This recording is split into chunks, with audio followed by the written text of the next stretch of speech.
कर सभी पूरे देश में ग्लोबली जो चेंजेस आ रहे हैं क्लाइमेट में, उसके ऊपर चर्चा करनी बहुत जरूरी है। पर्यावरण की समस्या इन दिनों चिंता का विषय है। पोल्यूशन में हो रही बढ़ावट और ओजोन लेयर के कम होने से वर्ल्ड में एनवायरनमेंट को लेकर सभी देश चिंता है। ये मानव जीवन के लिए बहुत बड़ा खतरा है। हर दिन पृथ्वी का तापमान बढ़ रहा है। सूर्य की किरणें जमीन पर आने के कारण आंखों को और हेल्थ की समस्या हो रही है। नदियों में फेंके जाने वाले कचरा और गंदगी ने केवल पानी को दूषित नहीं किया है, बल्कि बीमारियों को भी बढ़ावा देती है।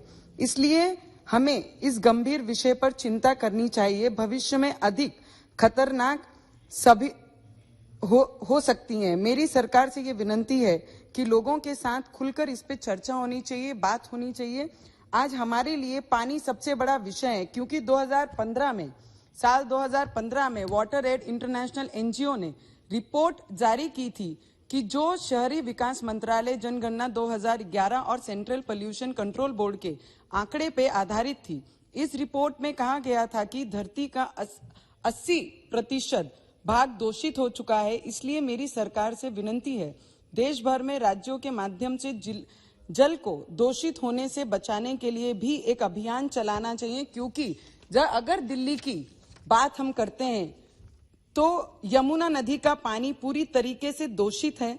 इंसान तो दूर, पशु पक्षियों के पीने के लायक भी नहीं है। और मुंबई के शहर की मीठी नदी जो शहर के बीचों बीच बहती है, कचरा और गंदगी से भारी है, जिसकी सफाई के नाम पर बीएमसी करोड़ों रुपए का खर्च दिखाती है और उसमें भ्रष्टाचार करती है। इसके लिए भी, इस पे भी हमें बात करके इस पे कुछ ना कुछ सल्यूशन लाना चाहिए। मध्य प्रदेश और महाराष्ट्र में एयर क्वालिटी काफी तेजी से खराब हो रहा है। दिल्ली दुनिया के सबसे ज्यादा प्रदूषित शहर में शामिल है। दिल्ली देश की राजधानी है, जहां पर पार्लियामेंट और बड़े बड़े अधिकारी ऑफिसेज सब यहां पर हैं।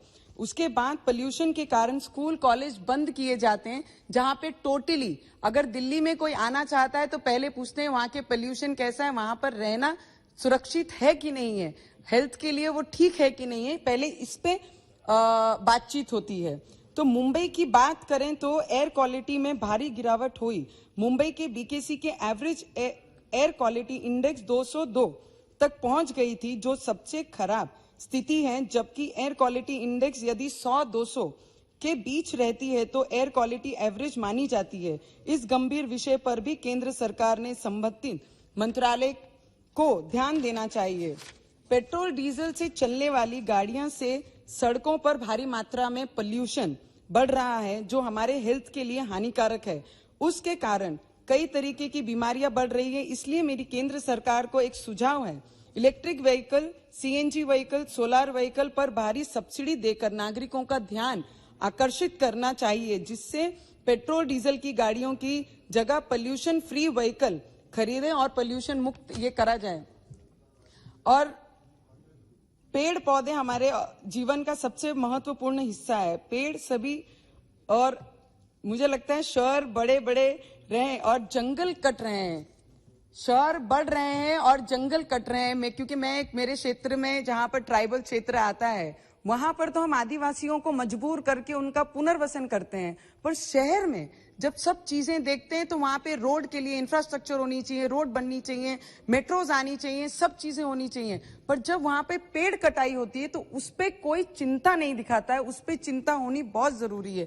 यह अध्यक्ष महोदय, आपके माध्यम से मैं मंत्री महोदय को विनती करती हूँ। आज देश भर में हाईवेज हैं, लाइन्स हैं, मेट्रोज हैं, मल्टीपर्पज कंपनीज जो बन रही है, मल्टीनेशनल कंपनीज, बड़ी बड़ी बिल्डिंग्स बन रही हैं और प्राइवेट फ्लैट सोसाइटीज जो हो रही हैं, उसके लिए भी हमें चिंता करनी चाहिए कि उसे कैसा रोका जाए। क्योंकि ग्रामीण क्षेत्र में, सर आपके माध्यम से मैं बताना चाहूंगी कि आज जो क्लाइमेट में किसानों की बहुत बुरी हालत है। पहले एक समय होता था कि भाई ये महीने में इतना बारिश आना है और ये तारीख से हमको बुआई करनी है। आज वो चीजें, स्थिति स्टेबल ना होने के कारण बारिश में ठंड, ठंड में धूप, धूप में बारिश, ये जो स्थितियां आ रही है, इसके ऊपर नियंत्रण लाना बहुत जरूरी है और सरकार उस तरीके से काम कर रही है। मंत्री महोदय ने भी उस पर बहुत ज्यादा काम किया हुआ है। पर मैं आपसे मांग करना चाहूंगी, राष्ट्रीय स्वच्छ गंगा मिशन माध्यम से मोदी सरकार ने बीते 7 वर्षों में बेहतर कार्य किया है। उसी तरह से मेरे आपके माध्यम से सरकार से निवेदन है, गांव-गांव को जोड़ने वाले नालों की स्वच्छता के लिए भी एक अभियान देश भर में राज्यों के साथ एकजुट होकर चलाने चाहिए, जिससे नगर और शहर की तहत ही गांव भी स्वच्छ हो और सुंदर हो सके। सर, मैं आपको बताना चाहूंगी, जहां ट्राइबल क्षेत्र हैं सर, मेरे क्षेत्र में जहां पर टाइगर रिजर्व जोन है, बर्ड सेंचुरीज हैं और इको सेंसिटिव जोन है, एनवायरमेंट, वहां पे tourism, sir last 1 minute sir, just that's sir, वहां पर जहां पर आम लोगों को जाने की भी एंट्री नहीं है, वहां पे स्टोन क्रशर जोन चल रहे हैं, जहां पे क्रशर चला रहे हैं, वहां पर आने वाले टूरिज्म के लिए, जानवरों के लिए, पशु पक्षियों के लिए सबसे ज्यादा हानिकारक है। तो इनको ये जो स्टोन क्रशर चलाते हैं या गांव के आसपास या ऐसे फॉरेस्ट एरिया में, उनको उस एरिया से दूर रखना चाहिए, जिससे हमारा फॉरेस्ट भी सिक्योर रहे और हमारे जानवर भी और हमारे टूरिज्म जो वहां पे आते हैं उनको सिक्योर करने के लिए बहुत जरूरी है।